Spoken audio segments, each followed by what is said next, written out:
We can begin with a prayer, of course. The reason why we begin with this prayer is because in a study group, we need to accommodate both sides of the study. There needs to be a listener and there needs to be a talker. And if the two are at loggerheads and not in synchronicity, then nothing gets absorbed or relayed. It becomes pointless. So, Om Sahana Vavatu Sahano Punaktu Sahaviryam Karavavahai Tejasvinavaditam Astoma Viddishavai. Om Shanti, Shanti, Shanti. May that one protect us both. May that one nourish us both. May our studies be mutually full of exhilaration and energy. May our intellect also be full of this. May we not unnecessarily argue with each other. And then peace, peace, peace be unto all. So we begin with questions. The beauty about a question-answer session is it does away with all the trammels of structure and enables us to spontaneously connect with a subject that is interesting to us and valuable to us. Something that at the end of our session, we can utilize in our life. So, are there any questions? You once told us beautifully about how to kind of change gear from Tamas to Rajas to Sattva. And I was wondering if there are some, in a sense, practical tips for how to do that. So in terms of some days we are dull or we just in this lethargic state of mind or physically. And I can see going from Tamas to Rajas, get out of the bed, get into action, start doing things. The more tricky part is to go from Rajas to Sattva in terms of being mindful and being aware and doing everything with awareness of God in every action and every thought that we have. Okay, thank you. That's a good question. I have a problem with Vedanta. The problem I have with Vedanta is that as it's portrayed in this modern era, it's all in the head.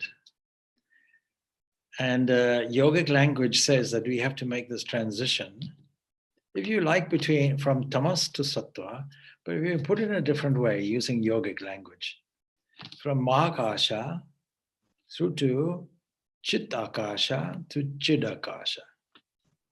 Akasha means, let's say, a space or a vast area. Mahakasha is really this waking world that we take as serious. Our gut says this is real, we have to deal with it. And so another way of understanding this elevating and changing, shifting gears is we have to see where the end is, where the beginning is. And to assess the beginning sometimes is the hardest thing that we have to do. Where are we now? What is our status quo?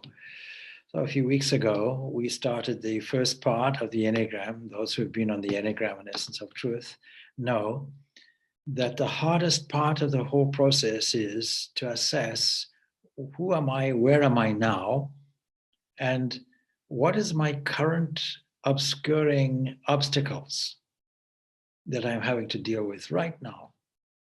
And right now just means a continuation of the whole series of nows that we had. And Vedanta also, along with yoga and all the other Oriental systems, will tell us that when we say previous, we're talking of even previous to this birth.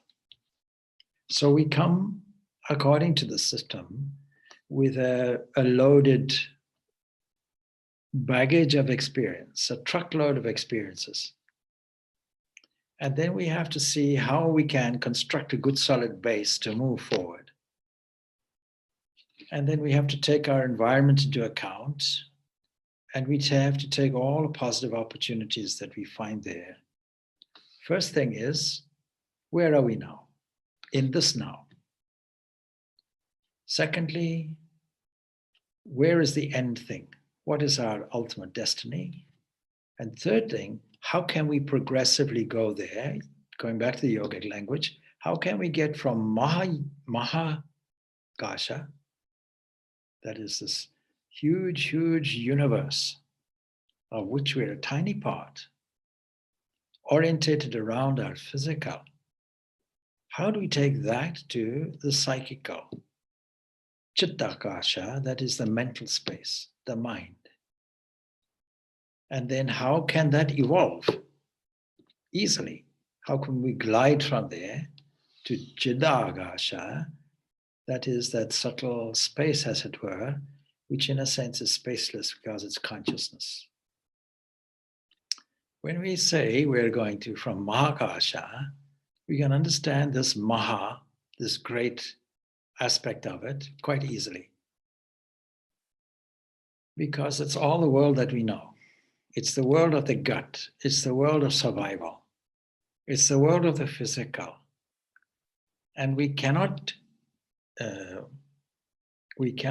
deal with it if we make war with it. We have to make friends with it. And we find that the impulses from this area will come up to the Chitta, mind stuff. Now, the problem with that we have often with Vedanta is it assumes that Chitta is purely intellect, thinking, analyzing philosophy, dealing with the principles of the Vedanta. We have to do that, of course, but the real transit point from Mahakasha to Chidakasha, pure consciousness, is essentially through the heart. And the heart, for our purposes, is part of the mind, and we often forget this. So it is only really through engaging our deepest feelings and having the capacity to transform those feelings into something positive. There's a great example in our musical history. We take Western classical music. I suppose the giants of the music you can put on maybe two hands. But the real giants, of course, would be Mozart and Beethoven, and of course, before that, Bach, and maybe Chopin, and we can think of many others, But why are they the giants? Mozart is a giant because he was entirely joyful. He was a pure optimist. Those who have been on the Enneagram will recognize him as a number 7. And to the extent that I told somebody this morning, see, I don't know about the model of Jesus and Buddha and all these things, but we should surely follow the model of Mozart. The left one. What do we mean by following the model of Mozart? Well, you just have to take the time and the interest to read some of his letters. He wrote letters to his father about a particular concert. He said it was wonderful. The orchestra was marvelous. The players were beautiful. The piece was stunning. The audience, was appreciative. And right at the end of all this full description of the glory of his concert, he put, of course, there were only 10 people there, and the critics didn't like it, just as an afterthought. And in the midst of all the problems and difficulties, he kept a joyful spirit. If we can bring that spirit of joy, which is an emotional feeling, to every aspect of our life, to our work. Work should be a joy, the joy of work. He gave a talk on that when he dealt with the Bhagavad Gita, that there is a joy in work. Now, why do we feel stressed? Why do we feel rajasic or tamasic during our work? It's because if you're a golfer and you like golf, and while you're working, your mind is on the golf course. You'd rather be playing golf. That creates anxiety and stress. It creates disappointment. It creates a feeling that when you get home, as it were, from the workplace in normal times, COVID virus, of course, home and workplace are often the same. There's a sigh, oh, I'm at home. And there's a release and a relax. Now, if we can feel that same thing when we recognize our divine home, and rehearse that more and more by transmuting our feelings. We can assess all our feelings. If we're honest with assessing what's going on in the mind, in this chitta akasha, we'll see moments of disappointment. We'll see moments of frustration. We'll see moments of impatience. We'll see moments of anger. All these are just replayed emotions from when we were 4, 5, 6, maybe 3, 4, 5, 6 years of age. Just replaying them in an adult context. And if that's true, then nothing really changed. So we have to institute some change. And we can only do that with a background of joy. And so we can view life as 2 counter spirals. One spiral going up, one spiral going down. When you look at the 2 spirals, you can't tell the difference. If you draw it out on a piece of paper, a spiral going up, you don't know if it's going up or if it's going down. And that means that most spirals with an upward trend are followed by a downward trend. This is what the yogis really call sukha dukkha, pleasure, pain, pairs of opposites. Something that is pleasing and pleasant on the one side, pain on the other side, a desire on the one side, fear on the other side. That's the kind of play that we go. And when you take these sum total, what are these spirals? You're going nowhere. You're spiraling up and spiraling down. So there has to be an assertion of some kind of permanent trend, which can be described in various ways. But one of the ways I described it, and Georgianne has mentioned it, as going from an inert state, a state of dullness, and elevating that to a state of activity. And activity is better than laziness and dullness, doing nothing. Doing something is better than doing nothing. So, but don't leave it there. You now transmute that into the delight of purity. And purity means, in this case, I have no self-interest in it. So either for a reward or for a physical, material reward, or for a subtle reward. Subtle reward to feel needed, to be thanked, to feel worthwhile, to feel appreciated. All these are various subtle desires, no less than any material desire. In fact, material desire is really just the material expression and realization of your subtle desire, which is orientated around the sense of I. So we have got to assess, where is this I? What is its condition? And if in any way we use either upward or downward spirals to deal with it, we won't go anywhere. So the upward and downward spiral works like this in terms of a script. I want to progress in spiritual life. What can I do extra to get there? You spiral up in an aspiration. You spiral down in a sense of absence. I haven't got it. I want it, I haven't got it. +1, -1, you're going nowhere. Spiral up, spiral down, nowhere. And why am I using the idea of spiral? Because it's not a straight line. There is always a progression that involves ups and downs. But the general trend can be progressive or regressive. And we have to, because we have the capacity to do it, we need to stand back. We need to stand back in a place that we can call witness and see what's happening. That's the first step. First step is acknowledge and see what's happening before it's too late, before it comes and overwhelms you and leaves you dizzy. Oh, what came? What happened? Something came, something went. And because we have a past, psychological past, habitual past, those old friends will come up and pull at your shirt and say, hey, come on. And you should then notice it and reply, quite politely, of course, I'm sorry, I don't have the time to attend to you now. because now I'm doing something more expressive and important. When activities become expressive, this is called Sattva. Why am I doing what I'm doing? To express what I have. And when you express that, we're changing things. We're changing people. I have a gift of a smile. As a precious gift, everybody smiles. But if you frown, of course, everybody will frown. And there's great, great power within us to transform other people, other places, other events. Now, what is often seen as shyness, for example, is really egotism. Because the internal script that goes with it is, I'm not good enough. Say, for example, I don't want to display my talents, or I don't want to face a stranger, etc. All these things go with what we call shyness. And it is one of the great fetters, of course.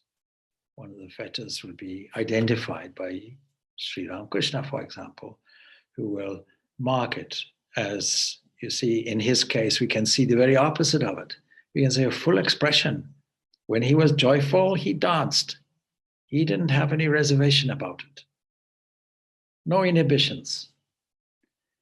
There's a great story that as he was standing there by the temple of Dakshinasar, there was a great tidal wave that came up. And because it's more like an estuary river, and so at high tide, there can be a wave coming up. And it was so enormous and so impressive. Naturally, he called the young boys, come, who were sleeping there. Come. Vivekananda was one of them. Come and see this. And then by the time they reached his side, the whole thing had gone. They, what delayed you? Oh, we were busy putting our trousers on and this and that, putting clothing on. And he said, he laughed because he was standing there completely naked, like a child, like a newborn child. And the lesson was clear, you see. If you have all this difficulty, this association with the body and so on, it'll become a delaying factor for you, actually. I'm not suggesting that we all abandon clothing and all of that, but I'm suggesting that we abandon the attitudes that inhibit our progress. And progress is not a sudden thing. So that requires patience. It requires considerable patience. Don't forget, there is this threefold formula: purity, patience, and perseverance. Perseverance, persistence. We can add another one actually to it, and that would be playfulness. A sense of playfulness, because our philosophy tells us that all this abstract philosophy, as some people would interpret it as, nothing really abstract about it.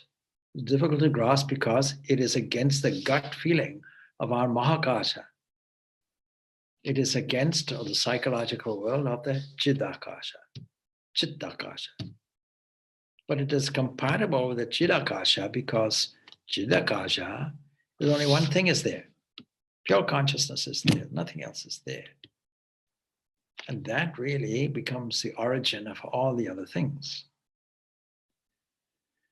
So making this transition requires, just to recap, it requires understanding where we want to be, understanding where we are now, and then employing the principles and the feelings, mainly the feelings, so that we make a transition from Mahakasha to Chidakasha through the emotional aspect of Chittakasha, balanced, of course, by some intellectual reasoning. But the main thing is the emotions. Emotions, rallying the emotions, is the single best thing we can do. It is the most effective thing we can do. And that is why the ascetic people are aesthetic. They have a sense of the beauty of things. Without that sense of beauty, how can we see God all around us? So if you have children and your view of your children ranges from They're very dear to me, but sometimes they're a nuisance. And sometimes I wish they would grow up and leave, but I wish they would say, see all this range of emotion. But in that, nowhere did you see in the eyes of the child, God's eyes shining back at you. We have to learn that technique. We have to learn to go deeper in our vision and look beyond the borders of the Mahakasha, the physical, beyond the borders of the Chit Agasha, the psychological, the emotional, and look to the Chidagasha, look to the divine. That requires a penetrating vision. So how do we do that? We do that like we do anything. Supposing we say, we take the philosophical position, this is God's play. All right, have a sporting attitude about it. Take it as a game. And the game of guiding thought means I take this gear stick, and take it from Tamas to Rajas to Sattva, do it systematically, but without the negativity that goes with it, without the downward spiral that goes with it. Make it simply an upward movement. And how do we do that? We employ practical philosophy. We engage our deeper insight. We have a new way of looking at things. Supposing I see God's face everywhere I look, then will my attitude change? Supposing I'm a thief and I like watches is a typical example, and I go and steal somebody's watch. We can dramatize the situation. Supposing we all go on retreat and we're all in the dormitory and I have a liking for watches. As you can see, I have a liking for watches. All right, not true. I have one watch actually, but it looks like that. All right, liking for watches. Whenever we see the Swami, he has a watch. We've watched him closely. So, all right. So this watch is there, and I see some gorgeous watches on the retreat participants. So I yawn. I say, please excuse me, long day, I'm out of breath because I've been breathing the whole day. So I go and retire and pretend to sleep and then wait for everybody to come through and wait for snoring to take place and all these other things. And then get out of bed and go to the lockers of all those who have beautiful watches and take them. As I go to the watch, instead of seeing the watch face, I see Ramakrishna's face, or I see Jesus' face, or I see the face of the divine. I see the Divine Mother's face, whatever it is. Do you think I'll do anything? Do you think I'll still steal that? So there are no bad people, there are only bad habits. And to change a habit, we have to use the facility of the conscious mind. And if you say, but my mind is engaged with all kinds of things, my work, my this and that, the household and so on and so forth, then we have to take specific measures to understand what you call the household and what you call household work is the joy of puja, offering some divine offering to the Lord. What you call your workplace is God's business with God as your chief executive officer.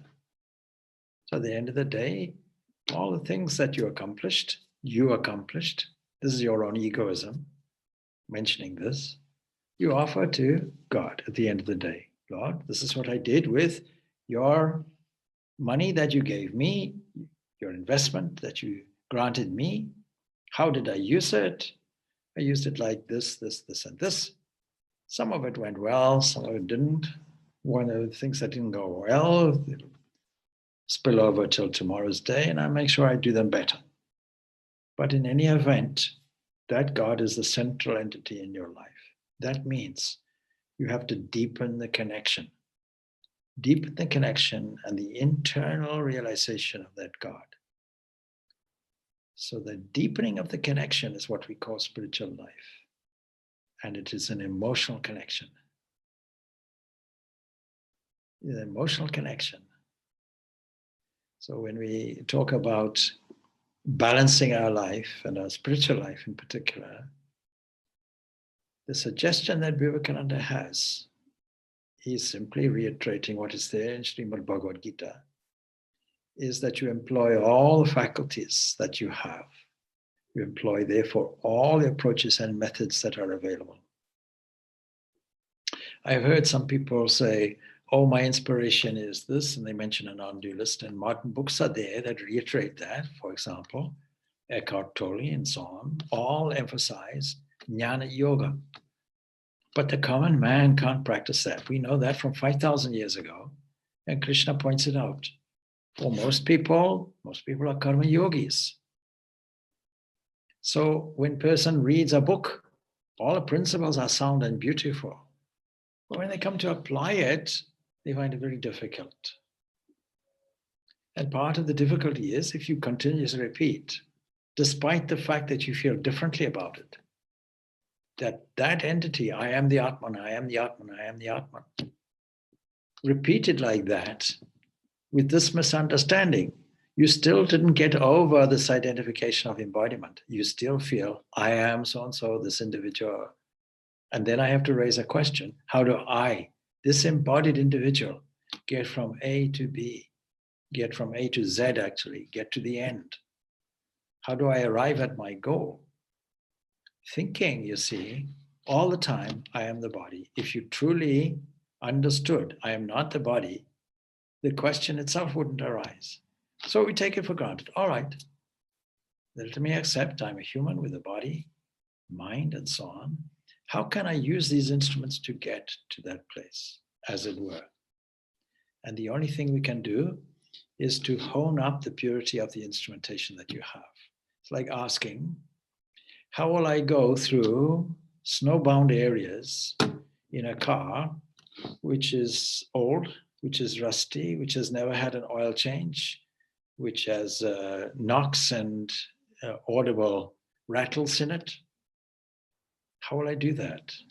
The same thing with physical health. See, supposing I were to ask you a reasonable question, a series of reasonable questions. Supposing you have a car and you never give it a service, you never insert air and attend to tire pressure, you allow rust to make its way into the bodywork, you never change the oil.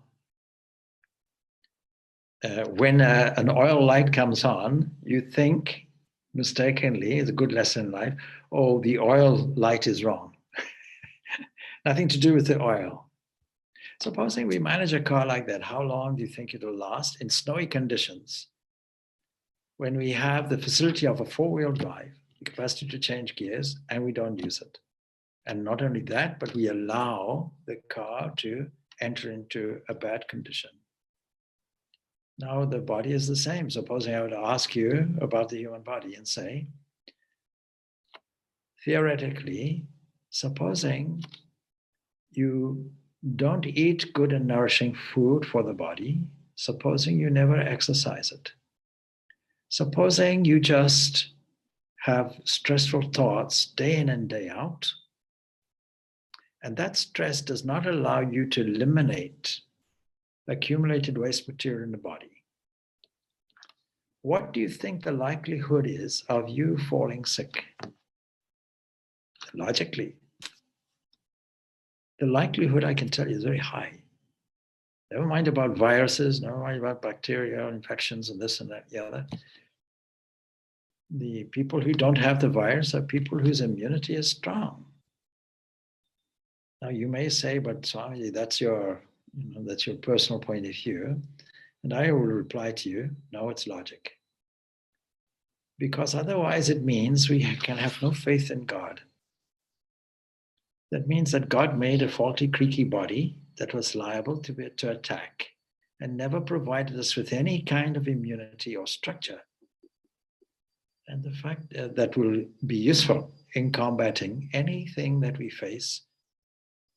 The counterpoint to it is, no, that being invested divine life energy in me because I have a purpose and because if the life was useless, why would he invest in this? Call it a he, if you like. Why would he invest in this?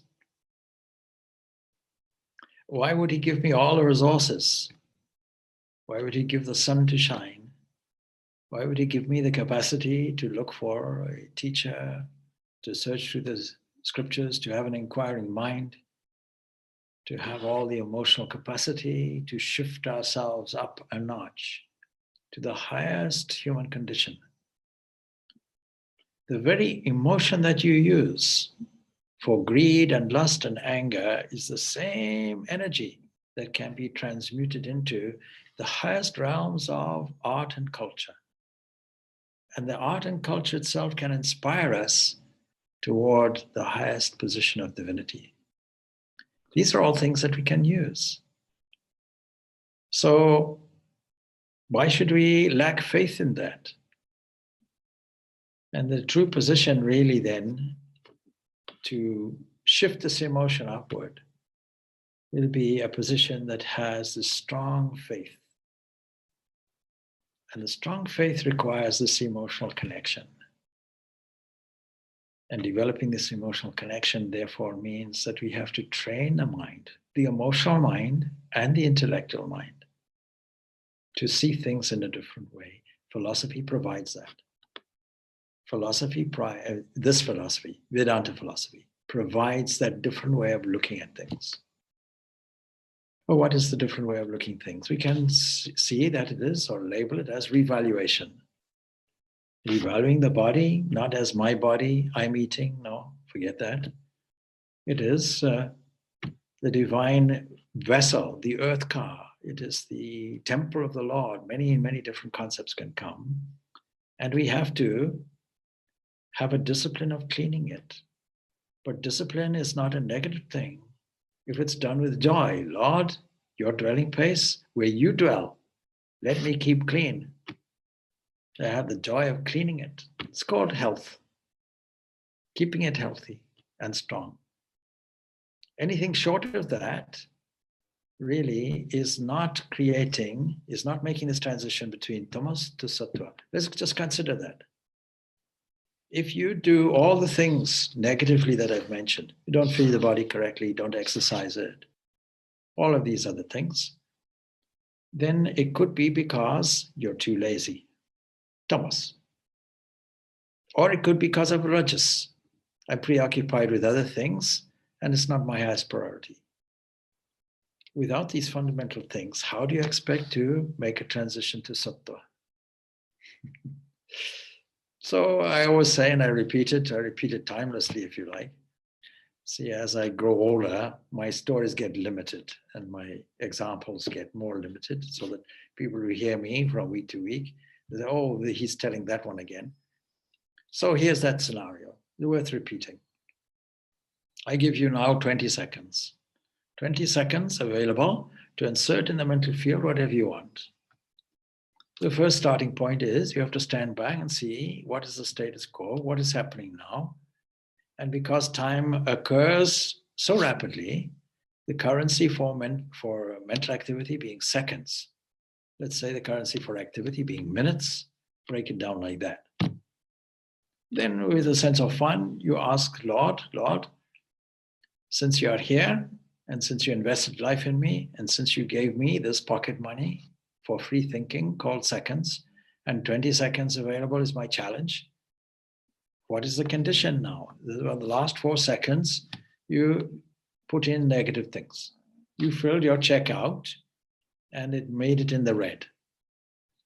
Oh, how did I do that? Well, you see, it's very easy to see how you did that. You can say there's a whole range of things depending on the person and the situation. You can say, poor me. You can say, I have this difficulty, and like that. It's very easy to see how 4 seconds went with you hardly noticing all these negatives. And you can classify them into Tamas, Rajas, whatever you like, and see what is the condition of the mind at any given time. 4 seconds, I see. Now I know, because only 20 seconds is available. So for the next 16 seconds, I'll put in God's glory. How will I do that? I'll do that because in a conversational way. because those 4 seconds came with a script. It came with words, negative words. It came with a downward spiral. Now, how do I change that? I make an upward movement. Insert positive words. Strong, true, wise, full, free, truth, beauty, goodness, love, harmony. Put that all in 16 seconds. Finally, the loving scorekeeper, you turn around. How is it now? Well, you had -4. We established that. But over the last 16 seconds, it was all my glory and praise and goodness and truth, and you had good insight, and it was all positive to the extent that there was no selfishness in it. Egocentricity was lost over 16 seconds. Final score then, Lord, over 20 seconds. Well, 4 seconds, 16 seconds, you have a gain of plus 12 seconds. Supposing you do that repeatedly, what will the condition be on the habit level? On the habit level that we call the unconscious mind, if we have 12 units there in my fixed deposit account called the unconscious mind. And the more I do that, the more I can buffer it, because it's the unconscious mind that has the pulling power. That is where the suction comes from. And what is the effect of the suction? The effect of the suction is like attracts like. You study all the Upanishads. Whatever you meditate on comes to you. It's a fundamental principle. If you meditate on the strength of an elephant, strength will come to you. If you meditate on truth and beauty and goodness and love and joy, that will come to you. If you think constantly, my neighbor's nose needs correction and an operation, and things are not good, and then there's a COVID virus, and it means that you decided to take as your scripture BBC or RTE or CNN or some such. And that means you decided you're to make a spiral, a downward spiral. Why not cut that off and change it? Oh, so many people died from the virus. So many people have the virus. Now, I haven't checked the statistic of late, but I understand that 16 million people recovered from the virus. I never heard that on the news, but statistics will tell me that. So what is the likelihood? What are the possibilities? Are we really afraid of death? The truth is we are. All right, acknowledging that, how will you overcome it? We'll engage a way of thinking that says, this body is made from matter that has a beginning, a middle, and an end. But ultimately, where's the beginning? The beginning, the very origin, the very source, is what philosophy calls Brahman, that supreme principle. Taittiriya Upanishad tells us this. And then what is the middle? That also is Brahman. And what is the end? That is also Brahman. In child language, life is a journey, and we come from God and we go to God. You tell that to every child until their thinking shifts. So we have to take these measures as a game, Tamas, Rajas, Sattva, using this mechanism and using the advantage that we have of time. The fact that if time came in one lump, we couldn't do it. But because it comes in units, they're like musical notes. We put a separate musical note at each one to make a glorious concert. Make your life like that. Does it require practice? Yes, of course it requires practice. Is it arduous and a struggle? No. Why should it be? It's a game. Ask any tennis player, when you train, is it a struggle or is it a joy? Ask any musician that became famous, rehearsing day and night, day and night. I mentioned Mozart. Mozart practiced. He was a genius. His first composition, he was 5, I think it was. At 5 years old, he made his first composition, musical composition. Now, of course, he came with his baggage, musical baggage, already arranged to continue his journey. Wonderful. But where did he get his joy from? His whole life was joy. even though his circumstances were not. His circumstances were extremely painful. He wound up penniless. Now he's famous, of course. He wound up penniless, no reputation, struggling to teach people music, with great disease, all kinds of difficulties, and maintained his cheerfulness to the last. If you want a model for cheerfulness, please look to Mozart. Don't look to Buddha or any of these others. It's there, no doubt. But where is the living example of such a positive attitude? So we really have to engage this positive attitude. A negative attitude comes as classified in terms of either tamas or rajas. Don't think negativity is just tamas. No. Rajas, full of enthusiasm, joy and pleasure of the moment, has its aftermath of sorrow and disappointment. It's not a good investment. Recognize it. It's also necessary. Don't think that it's morally bad. No, think of it as a condition of the mind that can be used. If you use the rajasic aspect, see, when I give an exercise class, I put some vigor into it, even making some fun. And some yoga teachers are horrified. Oh, it should all be calm and so on and so forth. No, put some energy into it also. And in the energy, you'll have some fun and joy as well.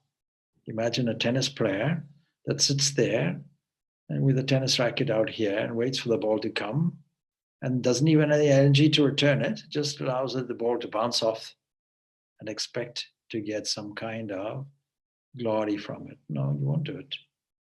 And then if you hit it, spending a lot of energy, that's better, but still, energy is expended. Supposing you do it with the spirit of joy, not with the spirit of anticipation or the spirit of getting results, this is rajas, but a spirit of simply expression, expressive joy. Why are you doing this expressive joy? Why do people engage in art or culture? Why do people have a joy of reading books? Is it to get something or just to be joyful? Why do the people write the books in the first place? Why do people write poetry in the first place? Paint pictures? Why do they teach people the joy of mathematics? See how people are confused by mathematics. And yet those who find pleasure in it will happily teach those. There's a joy in it when things balance nicely. The most important thing in mathematics is the equal sign. And very few people are aware of this. You can forget about anything but the equal sign. That's critical because everything should balance. If you put one thing on this side, you have to put it on the other side. Simple as that. When you have somebody so enthusiastic about their subject matter, that enthusiasm passes on, and we have to cultivate that same level of enthusiasm in life. And when that enthusiasm is completely selfless, then it serves to neutralize all the other waves that are preventing us, stopping us from exposing what is already there in us. And that unconsciously is expressing itself through energy, through intelligence, through physical movement, through all of these things. So that's the point. So it's not a sackcloth and ashes business. That then is negative, you see. All right, so we have 10 minutes left or so. Probably time for another question. Swami, thank you for that. And I'm thinking in a practical way, perhaps the use of, the daily schedule and the activities and absolutely itemizing everything you're going to do before it might help me to then think about each activity before I do it as well, and then to ask that I do it joyfully. I think for me, I might find that helpful. Don't ask for joy in your activity. It's either joyful or it's not. You ask for joy, it means it's not very joyful. Well, perhaps I offer it to God, that I'm not doing it for myself. I'm doing it. Yeah, it's simpler than that. Because I know you have a garden, and I've sat in your garden. And when you sit in the garden, and when it's sun is shining, the flowers are growing by themselves. We don't have to make an order and line the flowers up like a military parade and say, okay, today I would like you to grow 2-3 inches today, at least. And the bluebells, for you, it's a little bit more demanding. And this flower and that flower and so on. The lavender, please, you have to increase your smell, your scent. All of that we don't have to do. All we have to do, our only job is to sit and share the joy that nature herself provides. That's all we have to do. It's very simple. So we make it very complicated. Yes, in terms of making use of your time. Yes, you can do that in a structured way. That's necessary. You have to do that. Otherwise, you're wasting time. But you see, it depends. Are you wasting time in anxiety and stress? That's one thing. So, or are you simply saying, all right, this resource being available, called time, how will I now make the best use of it? How will I be efficient? Karma yoga is about efficiency. Efficiency in action is what is called karma yoga. Karma yoga is defined as equilibrium of mind and skill in action. This is the definition put in the Bhagavad Gita, chapter 2, of what is yoga, described in this way. So, how do we become efficient?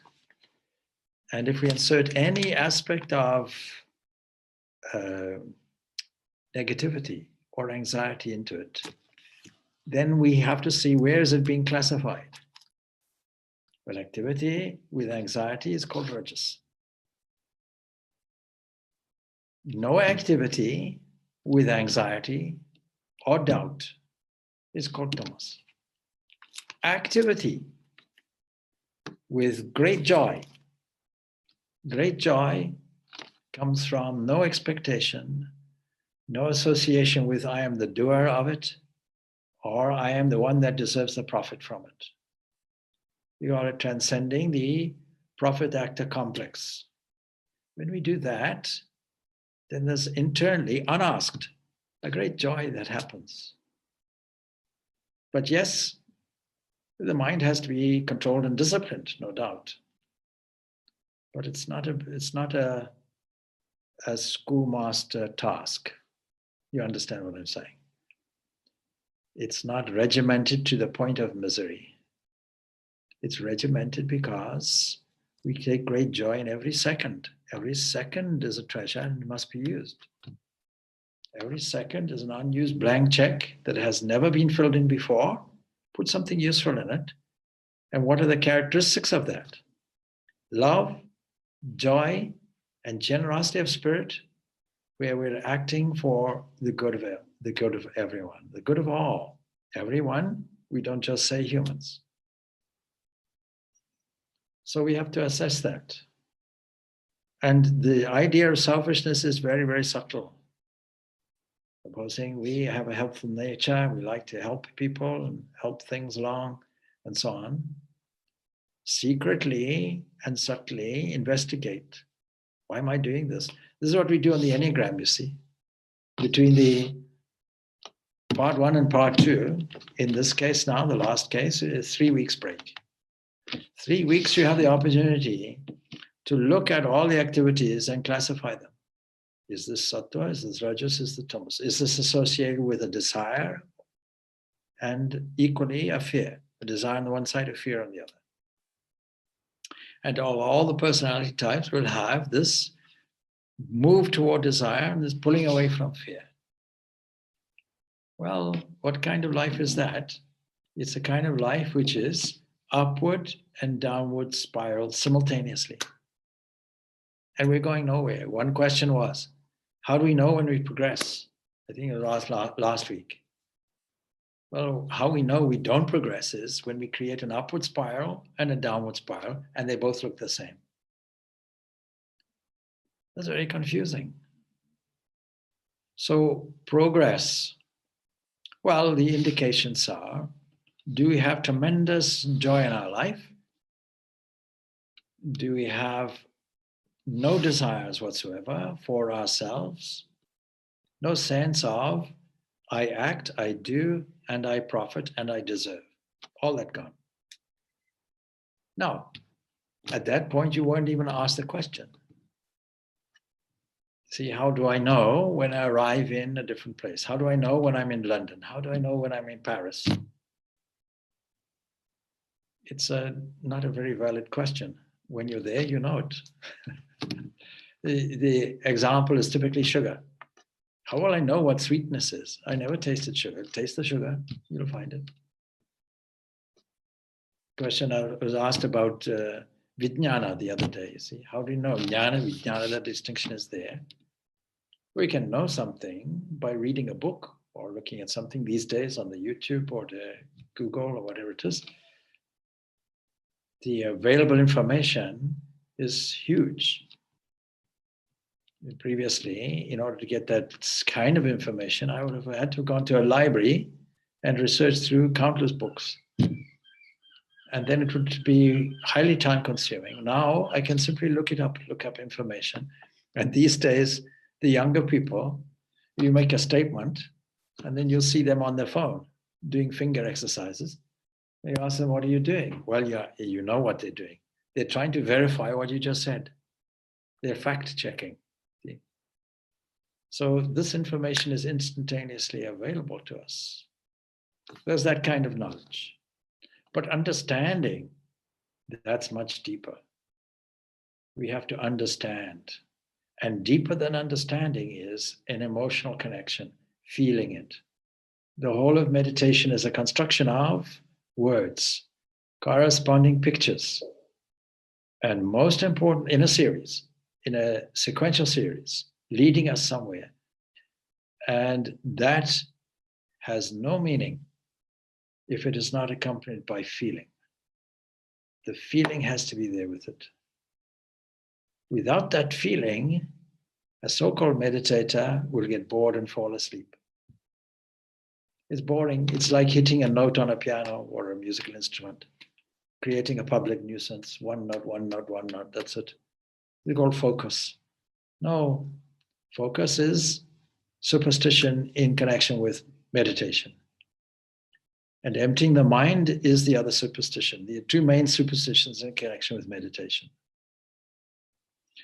So yes, going off a little bit, but coming back to what we were saying, you have a garden that you can appreciate. You have a house that you can appreciate. You have maybe children, grandchildren that you can appreciate. You have a body that you can appreciate.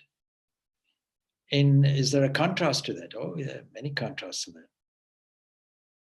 You go to Zimbabwe, there's a movement at the moment, Zimbabwe Lives Matter. If you raise a critical eyebrow at the current government, what will they do? They'll either arrest you, or they will charging you with all kinds of things, or they will detain you and they will torture you, or the other option is disappear. So this is a technique used by many, many autocratic governments and so on, so forth like that. But at least you don't have that.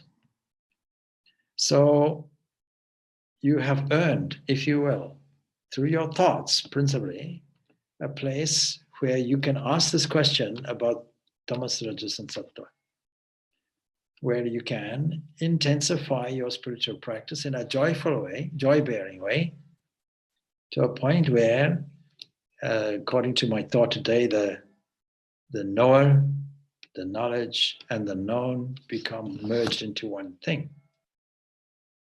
Don't ask me when it will happen, because that time-bound question is rajasic. Sattvic will have no idea of this. So the other day, of course, I used I think yesterday, we used Vivekananda's example placed in his Raja Yoga.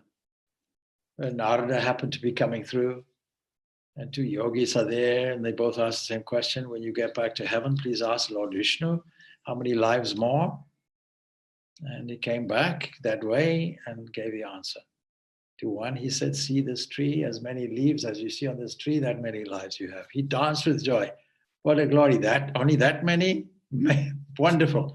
The other, he said, I don't know, maybe four more lives. 4 more lives. You see, that very level of impatience put him in a future mode, took him away from the current present situation, the glory which we find now. And then, of course, the end of the story is the person who was dancing got it straight away. The other person, not. So you see, any measure of anxiety in spiritual life is no longer spiritual life. It's a superstition in heredity, faith in heredity. What is fear? Fear is faith in heredity. I am so-and-so, these are my ancestors. Sorry, Swami, I have a quick question. What's the dialogue to have with God when you are in your habit or your addiction? Like, you know, when you said about sugar, or even sometimes relationships, you meet somebody who's very kind of negative, let's say, or critical, and then 5 minutes in, you're jumping on the, you know, what do you start talking to God like when you're in it? Okay, so that's a bit like asking a question. How do I make a job application? Or what will I put on my CV?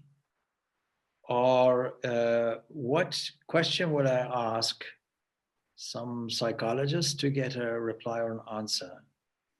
Or what will I ask my financial director, you know, about an issue, financial issue I have? That's not a real connection. The real connection, you see, means I can talk to what we call God constantly. There's never a break in the dialogue. You get the idea. And so it's more like a flow. When a concern arises, the answer simultaneously arises. That kind of relationship has to be formed. Otherwise, we put God at a distance. We put God behind the desk and we become the applicant or supplicant. So this is the old-fashioned kind of religion. Now, the other thing is this, that all our reactions, any negativity, we have misunderstood and misrepresented. We think that the other person being negative made us negative. We ourselves did it. We have nobody else to blame. But there are some practical things. Why should we put ourselves in a position voluntarily of negativity? If there is somebody who like that, why don't we avoid them? Why don't we eschew their company, is the translated language of the Gita. Eschewing their company. So we avoid them as much as possible, but sometimes not possible. Then we have to have a different way of thinking about them. We have to see them in their authentic potential position. The Lord of the universe standing there. And 2 rules I have in communicating with such people. And that is, agree with them where you can, and where you can't, keep quiet.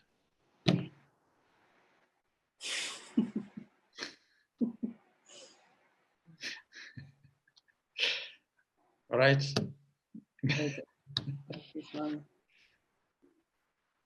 So when I'm silent, people now know, oh, the Swami doesn't agree with me. That's why he's not saying anything at all. Maybe a or something, you know. Or I might say, that's interesting.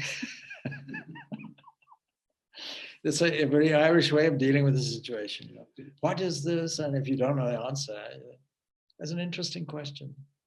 It means I'm giving myself enough time to think about it, but I don't want to even put myself in that position, you see.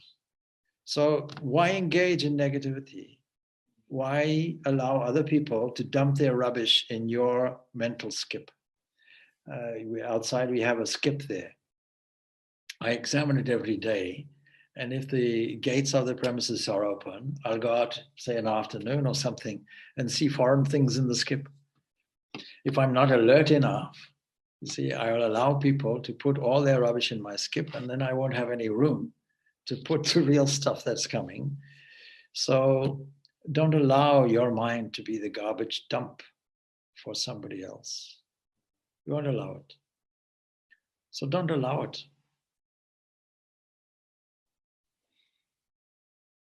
That is what is behind Ramakrishna's formula for householders in their spiritual life. Keep holy company. The holiest company you can keep is God's company. So make sure that there's a constant dialogue, a listen, and dialogue is a listening and a speaking. They're constantly listening and speaking, constantly be in touch, knowing there's never any separation in time. Who remains awake while we sleep? The Upanishads tell us that being, they put it in a different way. They don't say God. They say that self remains awake while we sleep. Now we can see what is that self doing. And we can use the term God or any other term of endearment for our personal ideal of God. And say, well, while I unconsciously am sleeping, God is lovingly repairing my cells. In other words, God is communicating with me constantly. Without that communication, without that flow, the heart will stop. The mind will stop. The breath will stop. The cells will stop. Everything will stop. So that doesn't happen with us. So while I sleep, God repairs the cells, maybe takes out black ones from the beard and puts white ones instead, and digests my food, pumps my heart, gives me certain problem-solving capacity called dream, and does all that and prepares everything for the morning, nicely wakes me up, come on, my child, here's some pocket money for stupid thinking called time. You use it as you want, and doesn't criticize us when I use it badly. God never criticizes us. Now, religion constructs a God sometimes like that. But we've outgrown that, surely. We left it behind in the kindergarten stage. So we were discussing, for example, yesterday, a question of atheism. And certain religions don't have atheism in them. So the Abrahamic religions don't have atheism in them. Oriental religions have it. Jainism has it. Buddhism, some aspects of Buddhism has it. Sankhya philosophy has it. Most of the approaches and philosophies in so-called modern-day Hinduism have atheism in them, but the largest portion doesn't. So the numbers of approaches has. Numerically, most portions have it, atheism. But by population and popularity, most people have some form of God in there. That's okay, all right. But the point is not an absolute requirement. So I made a comment. I'm an atheist when it comes to believing in an extra cosmic creator God. What is God to me? Does it mean I'm an atheist? No. Only in terms of an extra cosmic God distant from me, somewhere in the clouds, who's been there since Genesis, by now is senile. So I have to do everything for the poor old fellow. He had no idea what he was doing. He made a useless universe full of flaws and difficulties. Now I have to make all the corrections for him. Well, don't tell him that. You've been there so long, since Genesis. Genesis a long time ago, eons and eons ago. So the poor old fellow, you see, he needs my help. Of course, anybody hearing that will ask a counter question. What did this poor God do before you were born? You saved the whole world. Wonderful. So we can't put ourselves in a position like that, nor can we put an unsuspecting God in a position like that. No. Your most intimate breath of your breath, see, Kena Upanishad tells us, the eye of the eye, the ear of the ear, the mind of the mind. We can extend many different dimensions to the same formula. It is that which makes the eyes move, the eyes see. It is that which hears, the ear hear. See, you get the idea. It is that inmost intimate life entity. That is what we call God. So there's no question of asking, Lord, can you give me some advice here? No. But when the thought arises, surely God knows it. And surely God responds to it, given the relationship. Unspoken. Even in human relationships, as we go on in time, where will the necessity be even to speak? Speech itself, it might be that speech itself is unnecessary. Mental speech being there, the other person will catch it. Yogis already know how to do it. Because one cosmic mind being there, when people understand that principle, then maybe biological evolution will do away with the voice box that came with the FOXP2 mutation that has enabled speech. Because we can communicate just by a look. And that look is representational of a thought. And we're all doing it anyway.